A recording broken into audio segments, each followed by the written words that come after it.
이 시간 우리에게 주시는 하나님의 말씀은 신약성경 골로새서 2장 6절에서 7절 말씀입니다.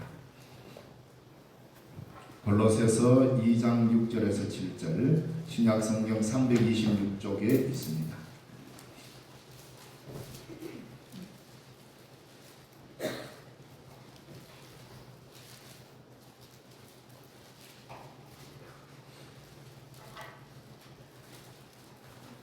찾으신 줄 알고 봉독해 드리겠습니다.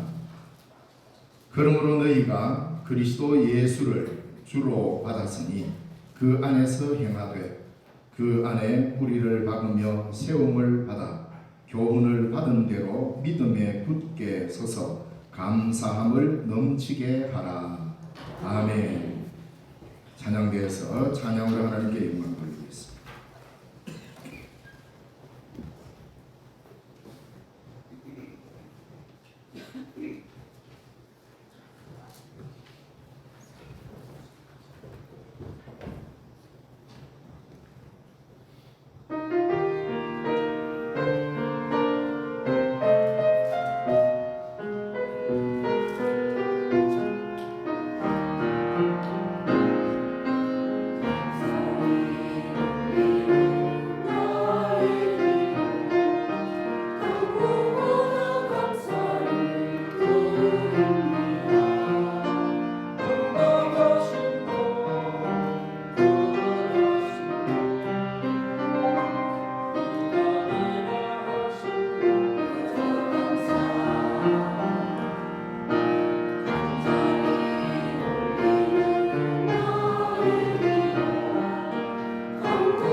귀한 찬양 감사드립니다.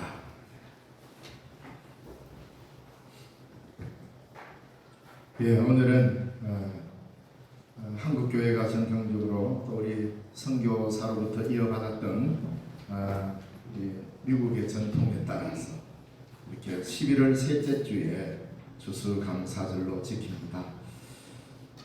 제가 신림 가서 이 추수감사절 날짜를 이 도시 교회는 추수 때 막 하고 이러거든요.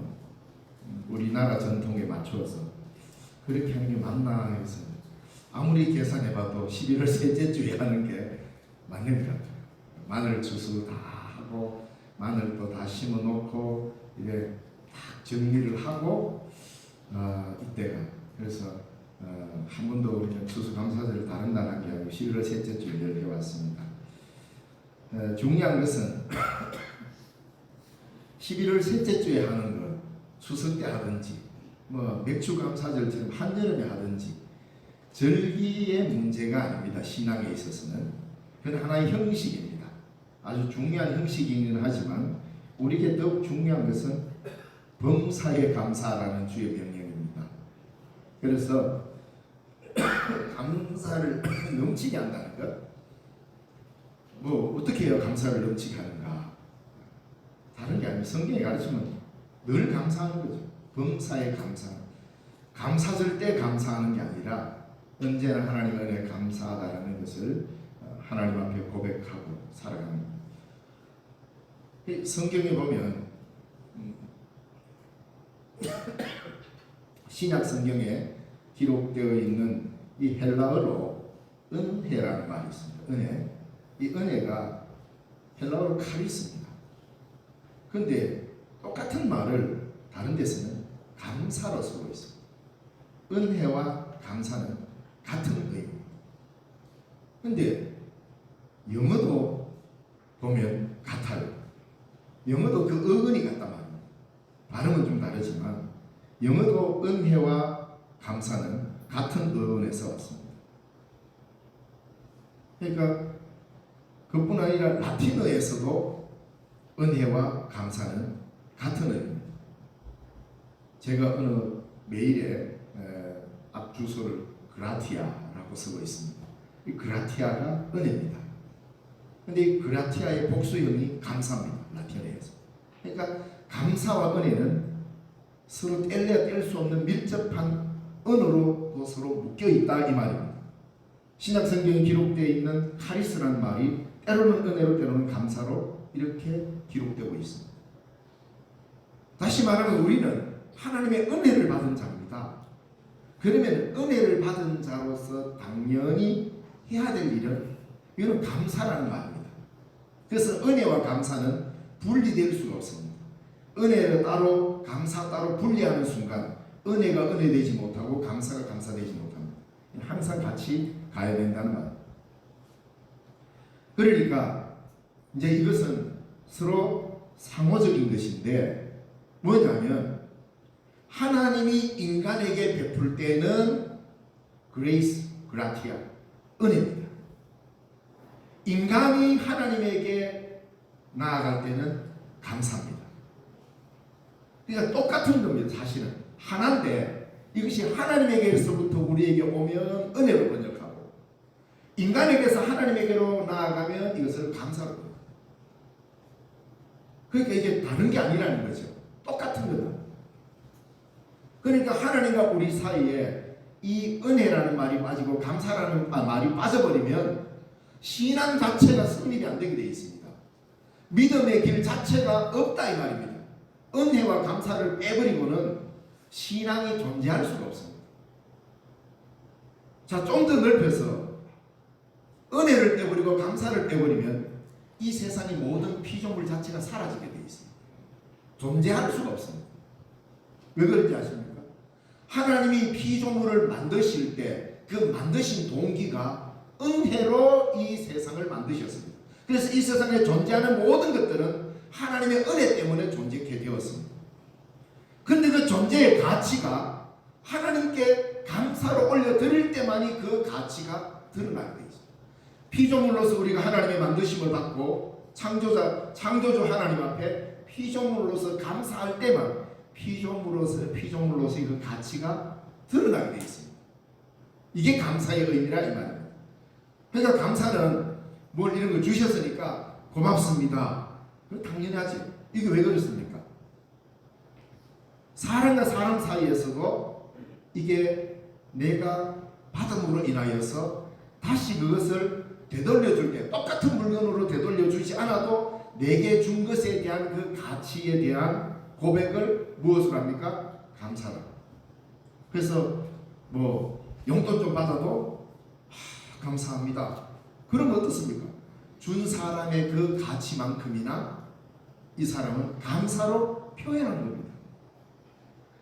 바로 이런 자세로 우리가 하나님 앞에 감사하고 헌금하고 헌신하고 다 해야 되는 겁니다. 그래서 은혜와 감사는 분리되는 단어가 아니라 한 단어에서 나왔다 이 말입니다.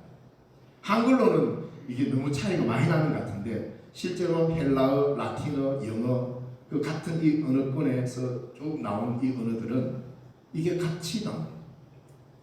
그래서 우리가 먼저 감사할 것은 바로 두 가지 감사. 조금 더 시적인 표현을 빌자면 초록색 은총에 대한 감사와 붉은색 은총에 대한 감사 이렇게 나눌 수 있겠습니다. 초록색의 은총 바로 하나님이 만드신 이 피조물 온 천지 만물을 만드신 창조자에 대한 감사 이게 있어요.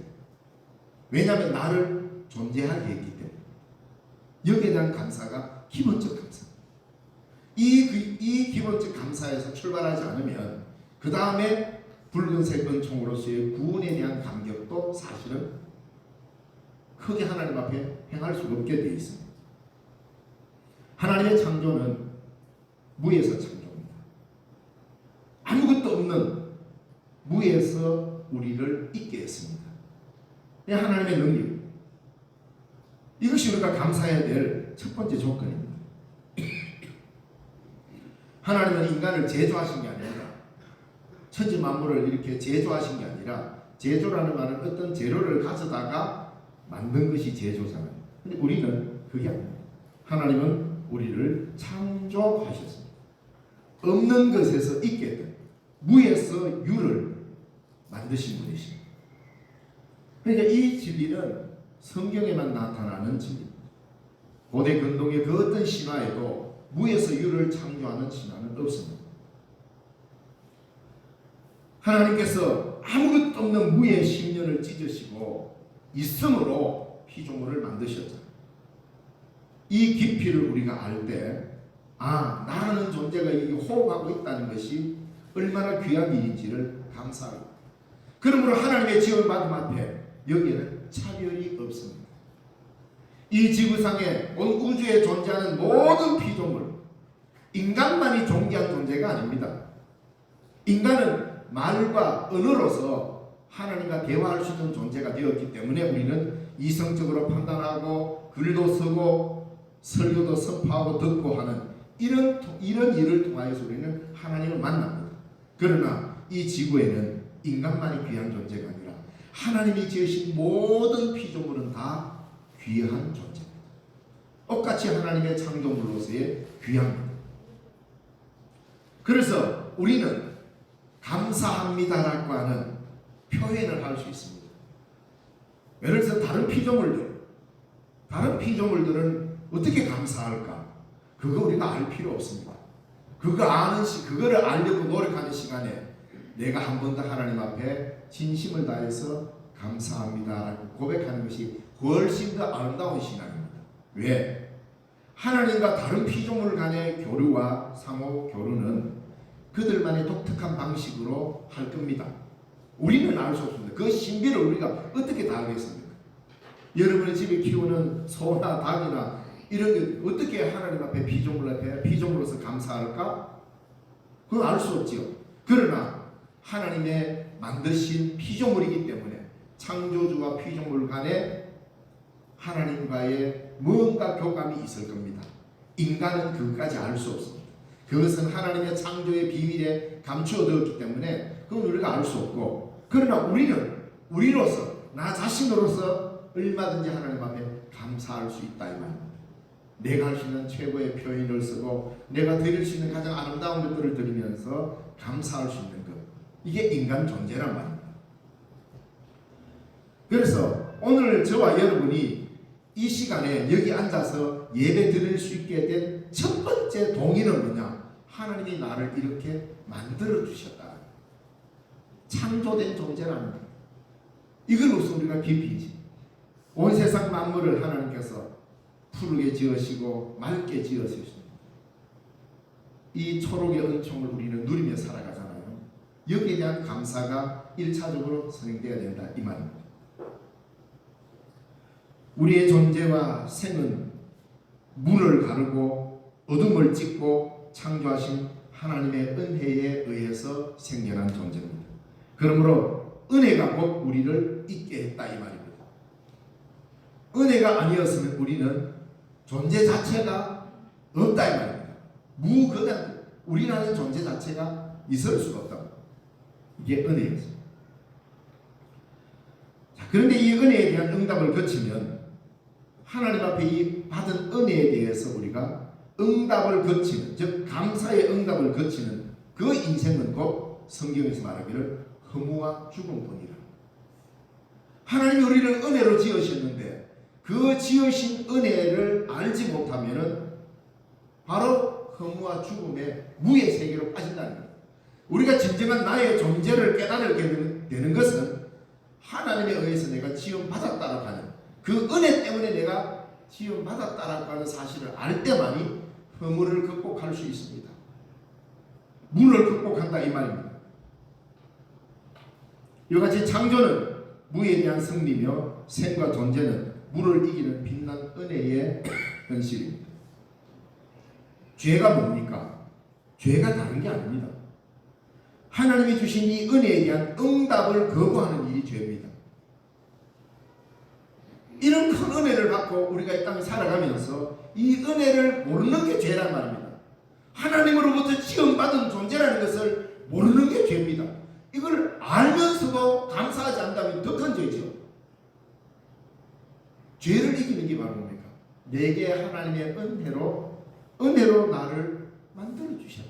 내가 오늘 여기 있게 된 것은 하나님의 은혜다라는 것을 아는 순간 죄를 극복해 나가기 시작합니다.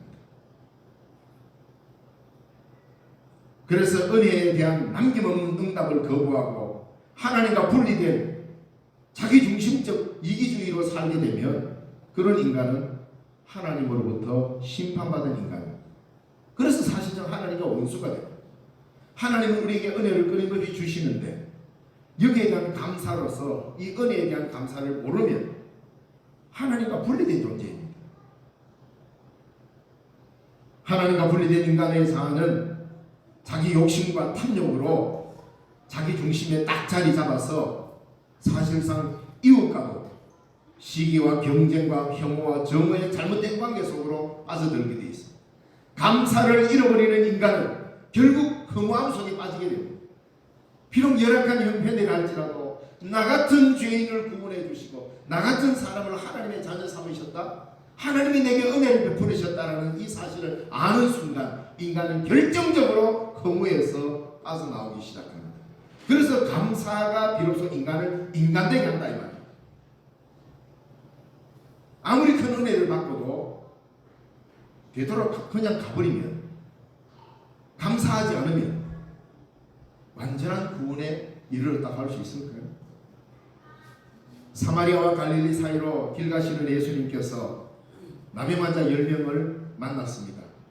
다윗의 자손 예수여 우리를 불쌍히 여기달라고 그렇게 부르짖는 자들에게 예수님께서 말씀했습니다. 가서 너희 몸을 제사장에게 보이라 그랬습니다. 그래서 그는 예수님의 말씀을 듣고 열심히 제사장에게 보이려고 뛰어가는데 가는 도중에 다 나아버렸습니다. 그런데 그 중에 9은 나았네 야호 하면서 자기 집으로 다 가버렸습니다. 그 중에 사마리아 사람 한 사람이 가던 길을 되돌아와서 자기에게 은혜를 베푼 자께 무릎을 꿇고, 성경에 보면 감사했다, 살해했다. 예수님 앞에 와서 무릎을 꿇고 감사합니다. 예수님께서 다 낫지 않았냐? 9은 어디 있느냐? 라고 말합니다. 그래서 예수님이 그 사마리아 사람에게 말하죠. 네 믿음이 너를 구원했다. 감사라는 건 바로 그겁니다.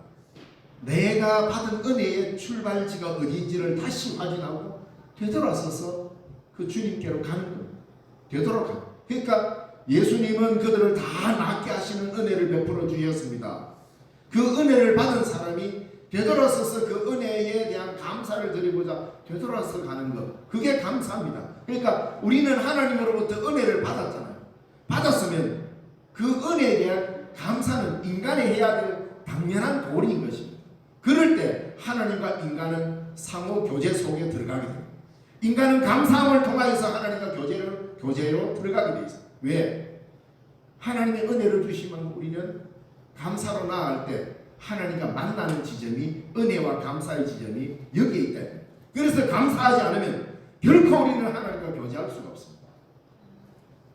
아무리 신앙이 거창해 보이고 멋있어 보이고 신비적인 일들이 막 일어나고 기적들이 아무리 일어나도, 나의 환자가 길 가다가 버쩍버쩍 나아도 거기에 감사가 빠지면 자기 존재를 되찾지 못합니다.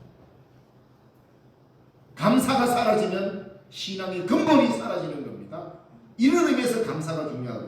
그저 감사금 좀 하고 그저 추수감사절을 잘 지키고 이런 차원이 아니라, 감사는 나를 하나님 앞에 존재하게 만듭니다.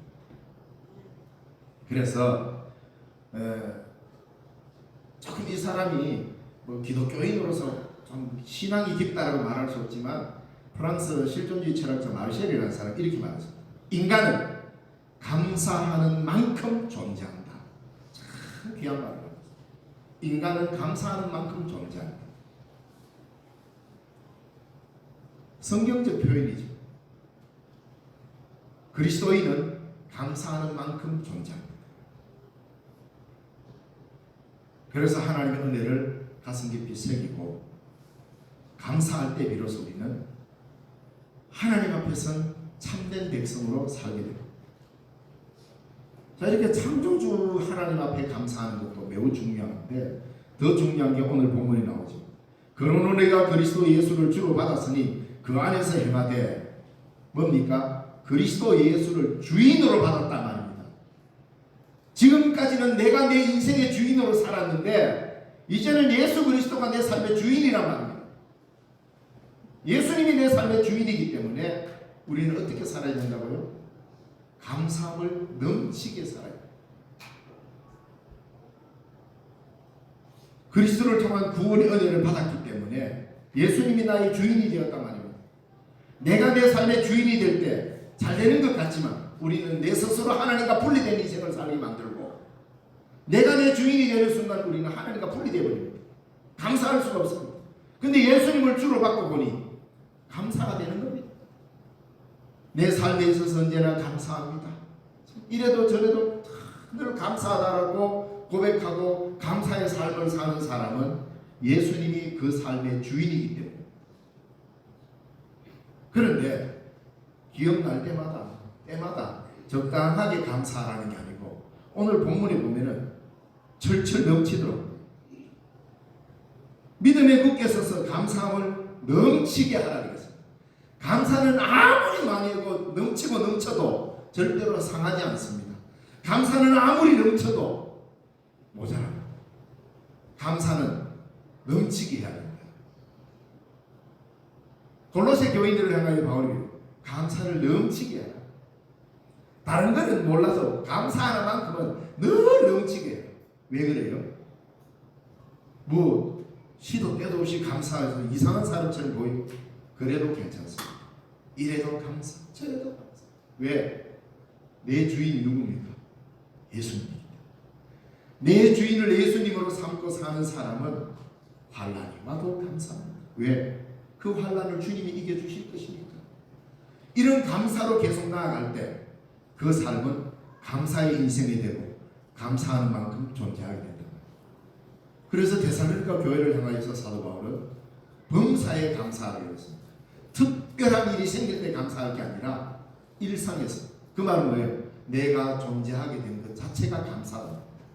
그러므로 나는 감사함으로 존재한다라고 나를 규정할 때 내 주인은 그리스도가 된다는 거예요. 예수 그리스도를 구주로 믿은 여러분, 여러분의 주인은 예수 그리스도십니다. 그렇기 때문에 내 마음대로 사는 세상이 아니라 주님이 내 삶을 이끌고 가신다는 겁니다. 내가 주인이 되면 내 인생의 짐을 다 지을 수 있을 것 같습니까? 불가능합니다. 주님이 내 짐을 져주시는 은총으로 내 짐을 져주시겠다. 수고하고 무거운 짐자들아 다 내게로 내가 너희를 쉬게 하리라. 내 짐을 맡기는 거예요. 그러면서 우리는 할 일은 감사뿐이다. 그래서 감사를 넘치게 하라라고 말하고 있습니다. 예수 안에서 든든히 뿌리를 받고 그 안에 세움을 입어서 믿음에 굳게 서면 다른 거 할 일 없습니다. 뭐만 넘치게요? 감사만 넘치게 할 일밖에 없다 이 말입니다. 이리 봐도 예수 안에 있고 저리 봐도 예수 안에 있고 아래로 봐도 예수 위에 있고 위로 봐도 하나님의 은혜가 있고 그러니 감사뿐이로다. 이게 이 고백입니다. 추수감사절이라서 이 설교를 하는 게 아니라 여러분의 삶에서 언제나 감사가 넘칠 때 그 넘치는 감사가 여러분을 여러분에게 만드는 것입니다. 기도하겠습니다. 하나님 아버지 은혜 감사합니다. 오늘도 주의 백성들을 한자리에 불러주시고 주의 말씀 가운데 거하게 하셔서 감사합니다. 너희가 예수 그리스도를 주로 받았으니 그 안에서 행하고 그 안에서 뿌리를 받고 그 위에 세움을 받아 믿음에 굳게 서서 감사함을 넘치게 하라는 주의 명령을 듣습니다. 다른 어떤 것보다 내 삶에 있어서 내 자존심이 넘쳐나는 것이 아니고 내 고집이 넘쳐나는 것이 아니고 내 자랑이 넘쳐나는 것이 아니라 하나님을 향한 예수 그리스도를 향한 감사가 넘쳐나는 우리의 인생이 되도록 주님 도와주시옵소서. 그 길을 힘차게 걷게 하여 주옵소서. 예수님 이름으로 기도드리옵나이다. 아멘.